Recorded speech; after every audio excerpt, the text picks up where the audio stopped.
Pues bien, si la imagen evangélica de Jesús fuera invención de la comunidad, ésta jamás habría visto en ella la solución de los problemas existenciales. La imagen de Jesús queda así cristianizada en los evangelios. Estas presentan al Jesús histórico, pero lo hacen hablar y actuar en calidad del Cristo de la fe. Por eso Jesús aparece con frecuencia en los evangelios plenamente identificado con la divinidad. Aunque resulte difícil emitir un juicio sobre este punto, es cierto que los evangelios interpretan siempre el proceder de Jesús a la luz de la fe cristiana. Interesaba, pues bucear no tanto en la conciencia del Jesús histórico, cuanto en la intención concreta del evangelista al redactar un relato, donde presenta al Jesús histórico como si dirigiera a la comunidad cristiana que lo ve siempre como el Cristo de su fe. Hace casi medio siglo que se han puesto entre los críticos el llamado método histórico redaccional. El objetivo y principal se cifra en estudiar la aportación de cada evangelista. Los autores del método histórico formal, que es el que anteriormente estudiábamos, habían reducido la labor del evangelista a ser una simple misión compiladora. Pues bien, quien se adentra en los análisis del proceso redaccional constata cómo cada evangelista queda convertido en un auténtico autor responsable de su escrito. Este método abre así nuevos horizontes a la exégesis. De hecho, la crítica evita estudiar los evangelios en su conjunto, prefiriendo analizar cada uno en particular, en busca de la intención teológica de su autor, cuya visión de Jesús es sin duda personal. No se debe, por tanto, hablar de un Jesús evangélico, sino más bien de cómo evangelista ve y presenta a Jesús. Los evangelistas son auténticos teólogos que brindan a la comunidad su propia imagen de Jesús, visto desde el prisma de la resurrección. Este nuevo método, si bien se presenta como tranquilizante, ofrece a su vez una serie de interrogantes. Quienes se aferran, en efecto, en él corren el riesgo de pensar que cada evangelista inventa su imagen de Jesús ajustándola no tanto a su realidad histórica cuanto a las necesidades religiosas de su comunidad. La crítica serena ha reaccionado ante tal supuesto, demostrando que cada evangelista entronca con la tradición precedente y a través de ella con el propio Jesús histórico. Así pues, la imagen evangélica de Jesús, más que inventada por sus autores, responde al personaje histórico, convertido en una respuesta de fe para la comunidad.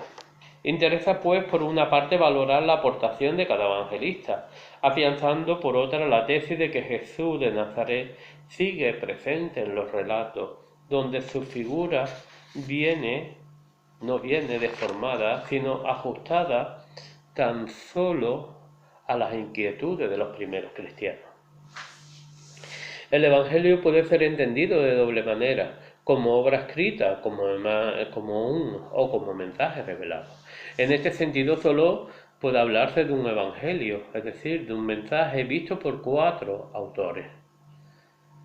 Pues bien, para conectar con el Evangelio es preciso captar la intención de esos 4 autores que lo han estampado en sus respectivas obras, presentándolo como mensaje de vida para los creyentes sepan despejar sus incógnitas y programar su existencia. Hoy se busca adentrarse en la mente de un autor concreto en orden a conectar con sus intenciones religiosas, teológicas, sabiendo que en caso de conseguirlo se tendrá una visión válida de Jesús tal como lo está necesitando la comunidad cristiana. Así pues se vislumbra la necesidad de cuestionarse por el objetivo que se trazó cada evangelista a redactar su obra, dirigida en principio a despejar las incógnitas de su comunidad. Ningún evangelista pensó en nosotros al escribir un libro. En cambio, podemos decir su mensaje si captamos su auténtica intención condicionada por el marco cultural y religioso de su entorno. A su vez, lograda tal meta, Solo resta hacer un trasvase del entorno religioso-cultural del evangelista a nuestra época, con sus lógicos condicionamientos y exigencias. La labor, aunque ardua, es fecunda, pues permite al creyente de hoy levantar un puente entre sus interrogantes de fe y la respuesta que le brinda el mensaje evangélico, tal como fue redactado por un autor determinado. Y esa es la labor de la cristología, hacer presente el misterio de Cristo en nuestra época actual. La manera en que, por ejemplo, tanto Tomás de Aquino y su teología de ese tiempo no es comprensible para la nuestra, ni será tampoco comprensible la teología o la cristología dentro de 500 años, porque habrá cambiado la experiencia de Dios, habrá cambiado la noción de Dios. Por lo tanto, la cristología siempre tendrá que ir adaptando el mensaje a las nuevas directrices, a las nuevas vivencias del hombre, sin con ello desconectar con la verdadera realidad de Dios. La crítica, vamos a ver, la obra de Marco. La crítica sugiere ser este el más antiguo de los evangelios.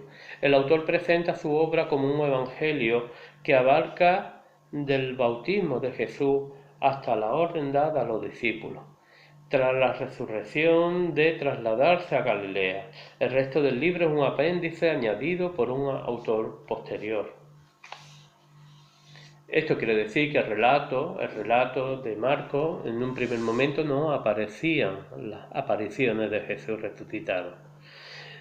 Solamente había una misión que era de los ángeles que decían a los discípulos que se fueran para Galilea, que allí aparecería Jesús, saldría a su encuentro. Sin apariciones, habría cierta coherencia interna dentro del relato para entender esa resurrección de Jesús, pero sin detallar apariciones. Lo que ocurre es que en el momento que surgen los distintos evangelios, esos evangelios sí ya constatan relatos de apariciones de la resurrección. Entonces, de alguna manera, el relato de Marco aparecía como cojo.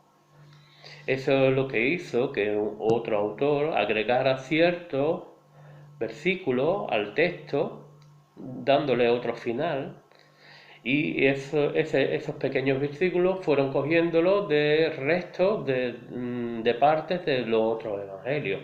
De esa manera ya el evangelio de Marcos aparecía con apariciones. Aunque se discute cuándo se compuso esta obra, prevalece la opinión de quienes la sitúan antes de la destrucción de Jerusalén, del año 70. Tradicionalmente se pensó que había sido redactado por la comunidad de Roma, si bien la exégesis actual piensa que fue redactado para la comunidad de Galilea, que desde los primeros tiempos habría llevado una vida paralela respecto a la de Jerusalén. Su autor es anónimo, por más que la tradición, apoyándose en Papía de Hierápolis, lo identifique con Juan llamado Marcos y que supone haber sido asiduo colaborador de Pedro. Esto es lo que dice Papía. Este evangelio se rige por unos criterios muy simples. Parte de una formulación cristológica en base embrionaria, por lo que la imagen de Jesús gana en pureza lo que pierde en complejidad. El Jesús de Marcos lo presenta profundamente humano. Quizá así lo necesitaba de ver la comunidad marcana, la comunidad de Marcos, acosada por la incomprensión del centralismo de la comunidad madre de Jerusalén. La comunidad marcana quería revivir la imagen de aquel predicador ambulante que fue avivando la esperanza y la ilusión entre vejado y oprimido. Ello explica que sus líneas teológicas carezcan de sofisticación. Es un libro pensado para la comunidad cuya primordial inquietud se cifraba en definir la función de Jesús dentro de la historia. El Jesús de Marcos hace gala de los más tiernos sentimientos humanos. Toma a los niños, los abraza, mira con afecto a ricos, alarga la mano hacia los inválidos, actúa movido por la compasión. Se sorprende ante la incredulidad de sus coetáneos. Tampoco deja de sorprender la dureza de sus discípulos, cuando así lo exige las circunstancias. Jesús viene, por tanto, envuelto en un halo de candidez, sencillez, que resalta aún más la indiscutible autoridad, ya que el evangelista no escatima esfuerzo para destacar su prestigio, incluso ante los letrados de turno. Así se ve cuando enseña dentro de la sinagoga de Cafarnaúm. Parece atentar contra la ley mosaica, se presenta como dueño del sábado, denuncia la profanación del templo, actúa como portador del secreto del reino de Dios, con autoridad para liberar a los pecados, doblegar a los espíritus impuros y domina las fuerzas de la naturaleza. Jesús se mueve, por tanto, en una desconcertante autoridad, denunciando sin remilgo las injusticias de la época, a la par que proclama un mensaje liberador que no se aviene con el legalismo de la autoridad religiosa. Por eso Jesús viene odiado y perseguido, siendo los ricos y poderosos quienes más contribuyen a desacreditarle.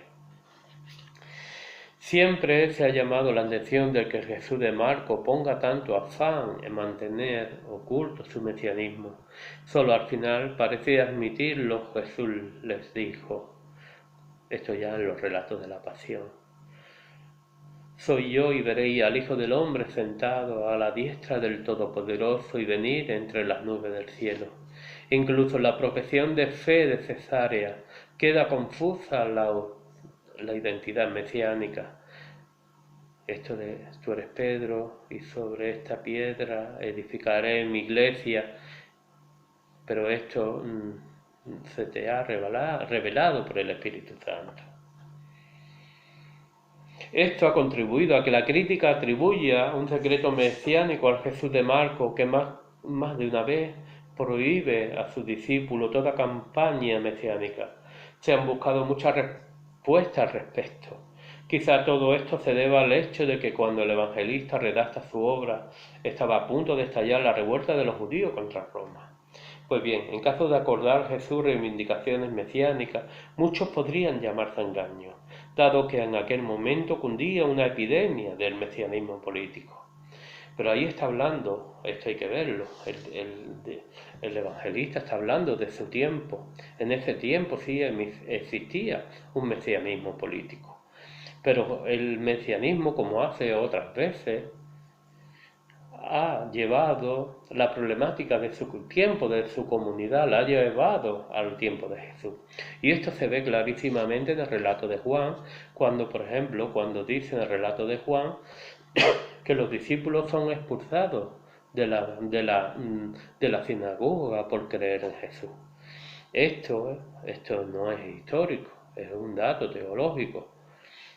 En el tiempo de que escribe el evangelista Juan el Evangelio, eso sí se produce.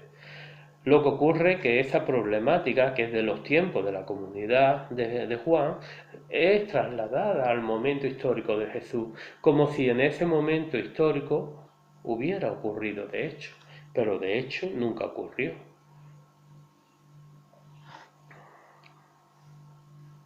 El evangelista quiere dejar claro que Jesús jamás reivindicó tal mesianismo, pues cifró su única ilusión en ayudar a los desvalidos, brindándole un mensaje de esperanza anclada no en la fuerza de las almas, sino en la auténtica renovación espiritual. Jesús, por otra parte, encarna el ideal mesiánico del profetismo, que el profetismo vinculara con el siervo de Yahvé, cuya entrega debía de servir de crisol depurador para que el pueblo pudiera respirar aire de libertad. Marco presenta a Jesús de tal modo comprometido con este encuadro profético que para él ocupa la pasión un lugar de preferencia, siendo su actividad misionera como un largo camino que solo puede abocar al patíbulo. Sin embargo, Jesús jamás ve la muerte como un fracaso, al contrario, siempre se muestra sereno, por más que allá de su óbito los discípulos no solo podrán hacer público su mesianismo. El Jesús de Marcos gravita en torno al sufrimiento y el dolor, pero consciente de que ambos servirán para entronizar en el mundo el más sublime bienestar. Sabiendo que el Evangelio de Marcos fue escrito cuando la revuelta judía estaba a punto de estallar, se explica que brinde una imagen de Jesús hasta para dignificar el sufrimiento a base de esperanza. La comunidad no debe desfallecer, por más que atraviese momentos de profunda crisis, acusando a su vez el yugo de la opresión. Todo esto hace sufrir, mas ¿acaso no sufrió Jesús también? Aun siendo el Hijo del Dios encarnado, evitó la aclamación mesiánica por temor a verse involucrado en las tensiones sociopolíticas del momento. Jesús, aunque solidarizado con el dolor de sus semejantes, no cayó en la trampa de compartir su desesperanza. Al contrario, lanzó un mensaje retador, cifrado en troncar el dolor de la ilusión esperanzada. ¿Cómo? Confiando que tras su muerte el creyente obtendrá una vida plena, igual que la conquistada por él.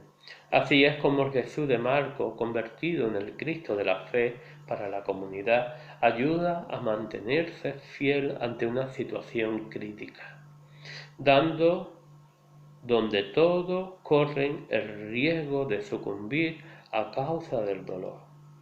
El cristianismo sabe, se lo enseña Jesús, que el sufrimiento en la pasión es solo un medio inevitable para lograr la felicidad, la resurrección. Así Marcos se convierte en una catequesis donde la ilusión y la esperanza se presenta como la mejor manera de afrontar una situación conflictiva. En tanto la angustia y la zozobra podrán amenazar el futuro de la comunidad. El Evangelio de Jesús se convierte en norma señera, de tal modo que la comunidad, viendo cómo Jesús sublimó hasta el mismo dolor, se debía sentir alentada a superar la decepción que la crisis del momento estaba suscitando. El Evangelio de Marcos, visto desde este prisma, se convierte en un mensaje alentador para cualquier comunidad cristiana que acuse hoy la angustia conflictiva provocada por la injusticia y la opresión. Hay que decir para finalizar el Evangelio de Marcos que el Evangelio de Marcos fue el Evangelio, el gran olvidado de la Iglesia. ¿Por qué? Porque era un evangelio muy pequeñito y en contra, por ejemplo, está el Evangelio de Mateo, que siempre fue el Evangelio eclesiológico por antonomasia. Lo que ocurre que a finales del siglo XIX la crítica llegó al convencimiento de que el Evangelio de Marcos había sido el primero y eso hizo cambiar para siempre el estudio y el intento de buscar el interés por este evangelio. Desde este momento la crítica ha convertido en el evangelio de Marcos quizás en el más importante de todos los evangelios, porque él originó este género literario que ahora conocemos como evangelio. La obra de Mateo. La obra de Mateo es bastante amplia, comienza con la genealogía y nacimiento de Jesús, terminando con la orden dada por resucitado a sus discípulos para que prediquen el Evangelio en todo el mundo. Se trata también de una obra anónima. Su autor no puede identificarse con el publicano cuya conversión se narra con toda meticulosidad. La crítica ve hoy en esta obra el cuño ideológico de una escuela rabínica convertida al cristianismo o en todo caso de un autor palestino muy avesado en el conocimiento de la escritura. La teología mateana es de claro sesgo judaico, por más que algunos autores se empeñen en demostrar su carácter helenizante. El Jesús de Mateo se presenta como un predicador moralizante, cuyo objetivo se centra en presentar una ética superior a la judía, mientras va dando con sus intervenciones cumplimiento a los vaticinios veterotestamentarios. Parece como si su autor intentara cotejar a Jesús con Moisés en orden a resaltar cómo el ideal ético de Jesús supera con creces los límites de la religiosidad judía. Y esto lo hace Mateo. Mateo constantemente coteja la figura de Jesús con la de Moisés. Esto lo hace, por ejemplo, en los relatos de la infancia. Mateo utiliza para ello un tipo de relato, un género literario que se llama el midrash, y ello sirve para construir el nacimiento de Jesús, se ayuda de los relatos del Éxodo sobre Moisés. Y si pudiéramos hacer un estudio, si tengo tiempo alguna vez lo haré, un estudio sobre los relatos de la infancia de Mateo, veremos cómo el autor, Mateo, coteja ambas figuras. Por lo tanto, y esto se va repitiendo a lo largo del Evangelio, como veremos un poquito más adelante. Mateo conoció a Marcos, parte de cuya obra incorporó a la suya, completándola con otro material que sin duda tomó de alguna fuente escrita, la fuente KQ, que es Quelle en alemán, integrada casi exclusivamente por logias, por sentencias supuestamente pronunciadas por Jesús. Lo que pretendió el evangelista, ¿qué es lo que pretendió el evangelista en su obra? Resulta difícil saberlo, si bien muchos críticos la consideran una catequesis eclesial empeñada en abrir horizonte a una comunidad judeocristiana que no sabía cómo sacudirse el peso de la ley mosaica. Mateo demuestra que Jesús da pleno cumplimiento a la ley, trazando a su vez un nuevo ideal ético capaz de colmar todas las aspiraciones religiosas del creyente. Aun sin ser fácil destacar la idea eje de esta obra, acaso proceda, siguiendo las pistas abiertas por otros críticos, fijarse en los puntos neurálgicos que sin duda canalizaron las intenciones teológicas del autor. Mateo afronta en su obra el debate entre iglesia y sinagoga, que tanto eco halló en el cristianismo primitivo. Este pugnaba por conseguir una autonomía que, sin apartarle del proceso histórico salvífico, le permiten vivir al margen de todo condicionamiento legal, religioso o étnico. El evangelista defiende la idea de un aperturismo con fuerza para abarcar a toda la humanidad.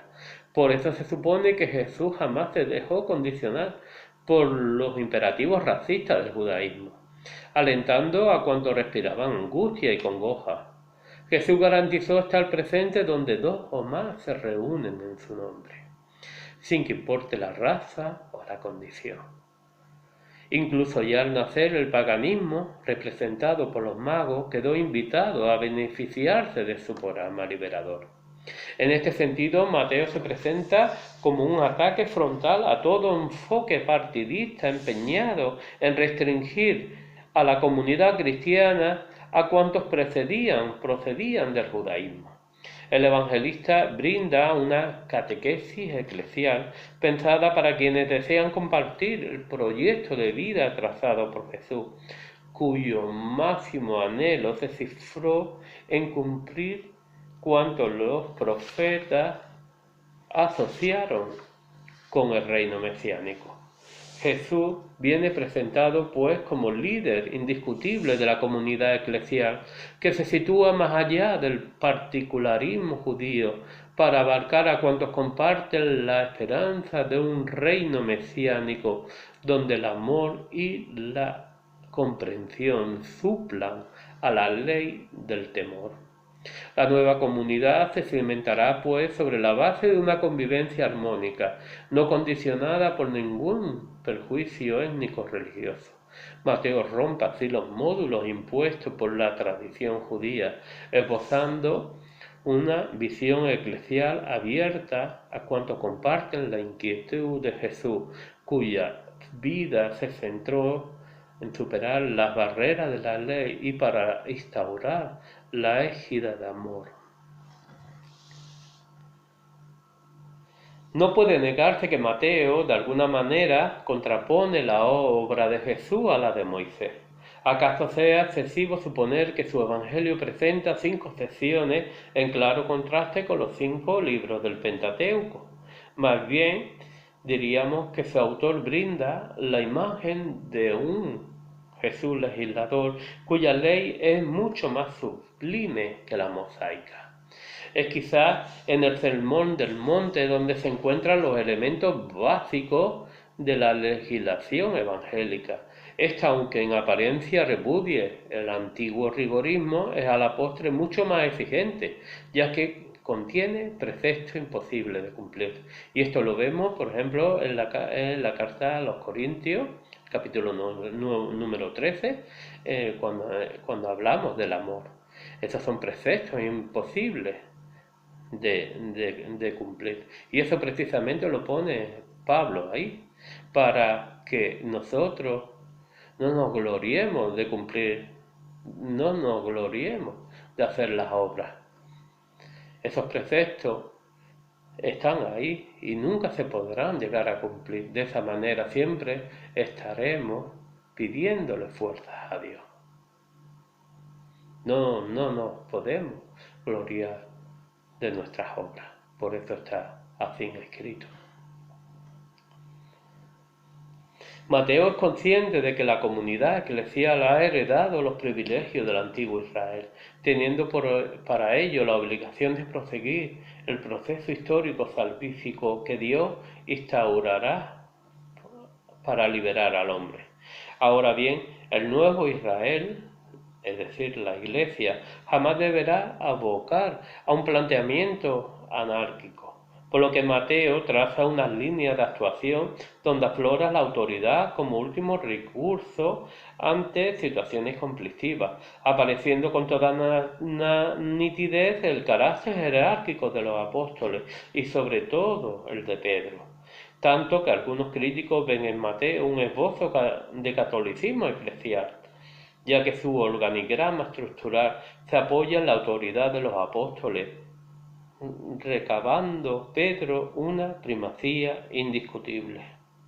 Por eso Mateo fue el evangelio eclesial por antonomasia. En él es el único donde figuran las palabras, porque tú eres Pedro y sobre esta iglesia edificaré, y sobre esta piedra edificaré mi iglesia.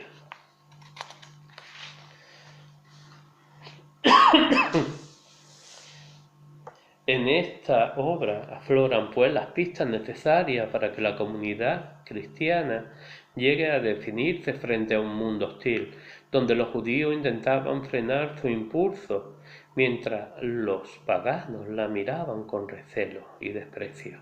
Los cristianos están en posición de un ideal ético que, sobrepasando el ritualismo legal del judaísmo, puede sintonizar con la inquietud de los paganos, que los paganos suspiran por una auténtica liberación o realización. Mateo insiste en recordar que la Iglesia es el nuevo Israel, por lo que incumbe expandir este reino mesiánico inaugurado por Jesús en el curso de su vida pública. Mateo escribe, por tanto, una obra de instrucción catequética cifrada en abrir horizonte a una comunidad que sin duda acusaba los envites de los judaizantes, empeñado en convertir a Jesús en un simple judío ilusionado con la idea de revivir el ideal mesiánico. Su evangelio se yergue contra todo enfoque particularista de la Iglesia, abriendo tales horizontes eclesiales que la comunidad puede sentirse segura siempre que ponga en práctica el nuevo ideal ético de Jesús, donde la dinámica del amor sublima las más retadoras normas de la ley.